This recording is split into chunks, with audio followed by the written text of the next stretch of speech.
Right, good. Good.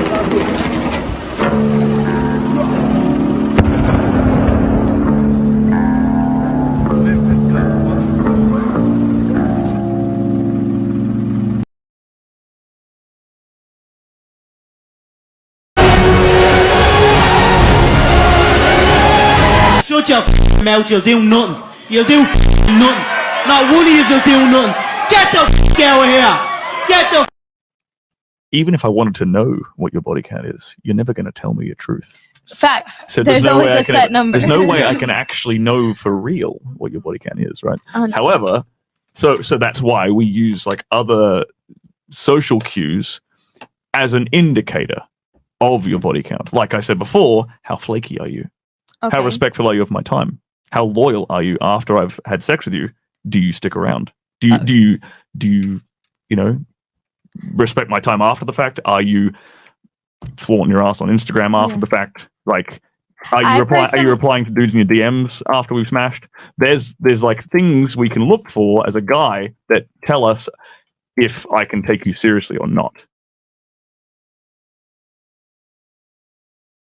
A situation where someone's pressing us and you need to protect me. Are you going up there and are you being ballsy with it and you're fucking getting in his face, or are you kind of like timid and like, oh dude, I don't want any crap? I cannot believe it's 2022 and we're still having this conversation. Because the answer to me is obvious, and that answer is no. Okay, I shouldn't say it's always no, it's a little situational and kind of depends on who you'd be fighting for. Here's why I say this. I was with this girl one time, walking around in Walmart, which, let's be honest, is never a good start. While we're walking around, this middle-aged woman wearing a shirt with the Punisher logo on it comes up to me and loses her shit because I'm wearing a mask. Things start getting heated, and she even tries to grab for my mask and pull it down. Once things finally de-escalate, I turn around to look for the girl I was with, and she's hiding behind the toilet paper.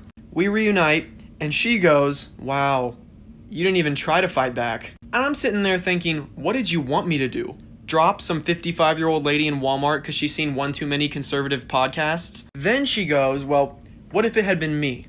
What if some guy had come up to me and done that? You would have fought him for me, wouldn't you? Here's my thing, ladies. Why would I fight for someone who wouldn't fight for me? Also, as a general rule of mine, I would never fight any middle-aged man in Walmart wearing a Punisher t-shirt. Because that dude's got a gun.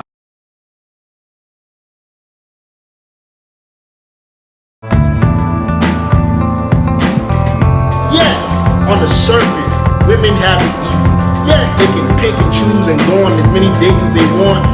But the roles switch when you become a high-value guy. Ooh, listen, women's options are not true options.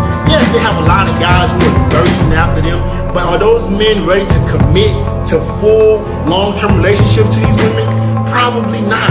When you become a high-value guy, you literally just opened up the Pandora's box. When you're good-looking, you make money, you're on your purpose, you get to pick and choose what you want. If you want a relationship or what, you pick.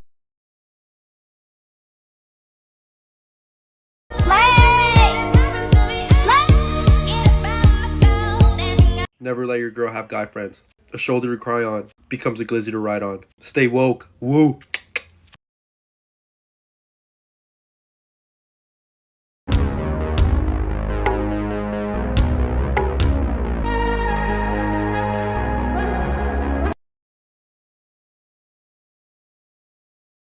You're being so much like your father.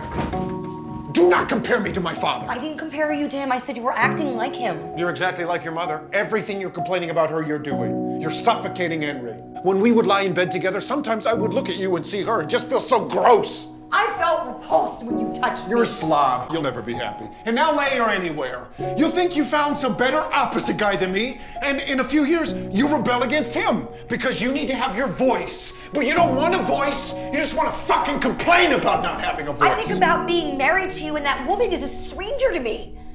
You gaslighted me. You're a fucking villain. Oh, you want to present yourself as a victim because it's a good legal strategy? Fine. But you and I both know you chose this life. You wanted it until you didn't. You used me so you could get out of LA. I didn't use you. You did, and then you blamed me for it. You always made me aware of what I was doing wrong, how I was falling short. Life with you was joyless. And when you're actually confronted, by smart, intelligent, beautiful women, you can't deal with them, can you? Of course I can. I'm dealing with everyone. Go on, then say what you want to say to their faces. I want to tell you that the women are more beautiful in Russia. Right. Shock, you know, and they're very nice. They're great, honest, intelligent women. So they don't tell you that you're an idiot for thinking those things. Is that what you call nice? Who's they? What, Russian women do you speak Russian? Tell you? Yeah. You do, fluent Russian? Ish. So they can't really understand a word you're saying, can they? Did your wife even know what you were saying when you seduced her? She speaks perfect English and I speak very good Russian. Right. Do you? Yeah, yeah. Well, go on then. Я говорю по-русски, моя жена стоит там. What's that? My name is Dick and I want to marry you. Is that it? Exactly, yeah. Right. Who are the men that you're helping who currently, these hugely attractive men who are highly intelligent and want to have successful, committed relationships? How come these incredible men are not finding women here in the UK? I'm a dating coach. I've been doing it for 11 years. I've got successful companies, turned over $50 million. We've got 1 million website visitors a month. These guys are listening to me. They want my advice, and a lot of them are very unsatisfied. And the guys that have come and visited me in Eastern Europe, in Russia, are like, wow, you know, this is like a breath of fresh air. As I said, many men are going to be really happy with English women. That's great. Can I just say... For the men that are unsatisfied, they can listen to me, they can take my advice, and they might end up very, very happy. That's my job. I think, like, you're suggesting that there's a cheat's way to being confident and right with yourself, and that cheat's way is to just move abroad.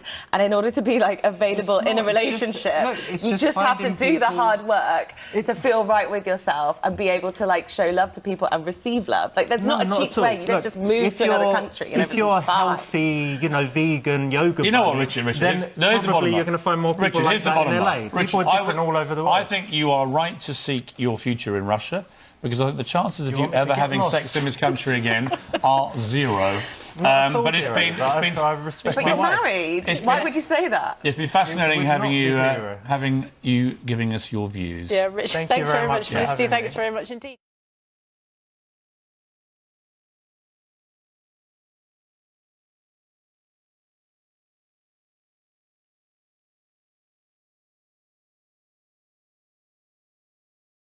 Question for you guys. Do you think women are killing chivalry? Killing it? It's been dead. Leave girls alone, bro. First of all, you're too young. You have so much time ahead of you where you could be really qualifying yourself, getting education, developing skills, whatever, putting in work on yourself, training, all of this stuff. If you don't like how you look, change your diet and work out. That's a part of it. You know what I'm saying? Figure out how to dress better, whatever. But ultimately, what do you have to offer a woman?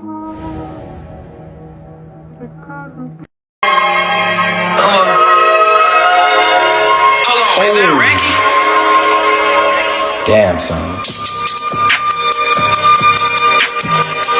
Just up the game.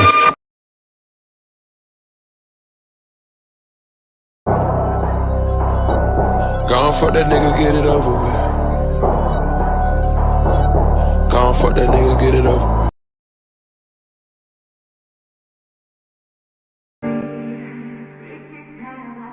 You good? You sure? I don't know why they silence. Your love is toxic.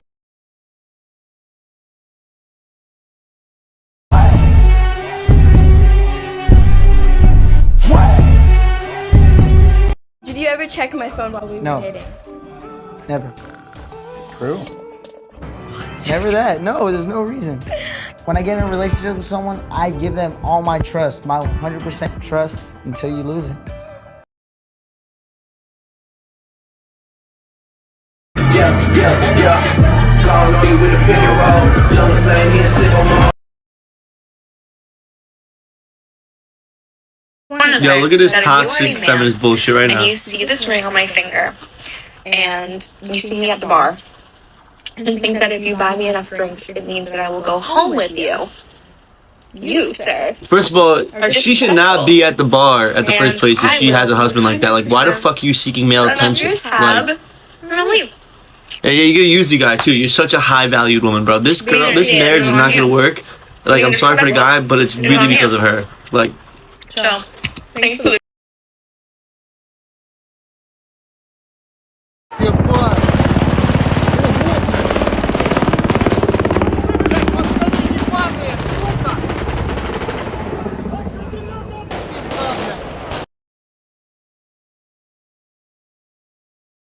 Only reason you sleep with your husband when you're unhappy with them is because they pay the bills. I'm sorry, but it's so true. Fuck, bro. God damn it. Let me ask you this, if you had a son, would you be okay with all the shit that women are doing to men? Y'all don't gotta worry about that though, right? But I hope a lot of y'all are blessed with a son, and then you're gonna start looking at women different when your son grows up, and you're gonna be like, damn, I want none of these fucking hoes over here playing with my son's heart and his emotions and shit like that. There's a lot of your daughters out here right now that are hustling a good dude with a lot of money, and he wants something serious. He wants to settle down, or he really likes your daughter, and she has no interest, but she has to make him feel that there's something that could happen between them because she just wants them heels, and she knows how deep his fucking pockets go. That's her daughters out here. You see, my daughter will be smart enough to understand that if a motherfucker ain't taking her serious in the way that she should be taken serious, then she should bounce, and she will. She ain't gonna linger around, you know, when this guy is saying like, hey, look, I don't want nothing serious, and she's gonna be stupid enough to gamble her heart and emotions on that shit, hoping things will change. In reality, she's just ignoring the signs, knowing that they won't. That's what y'all do.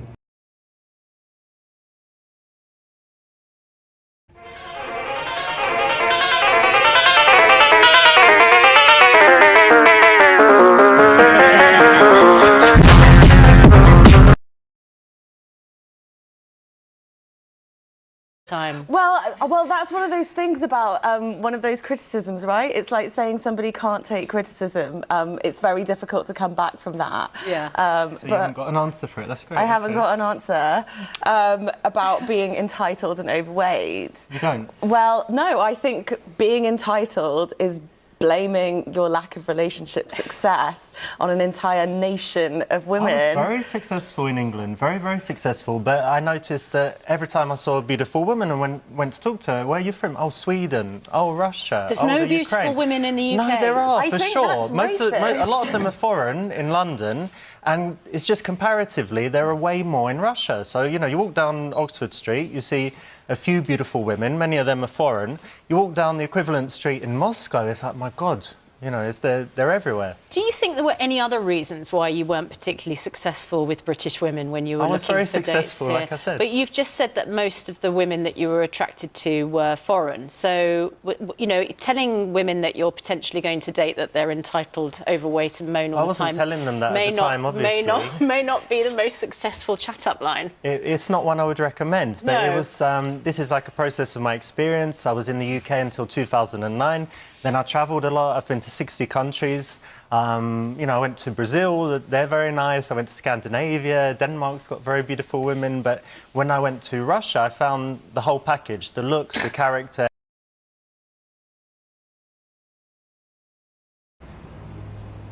I said be happy with what you got. You'll be happy. Me, I want what's coming to me. Oh, well, what's coming to you, The world, Chico. And everything in it.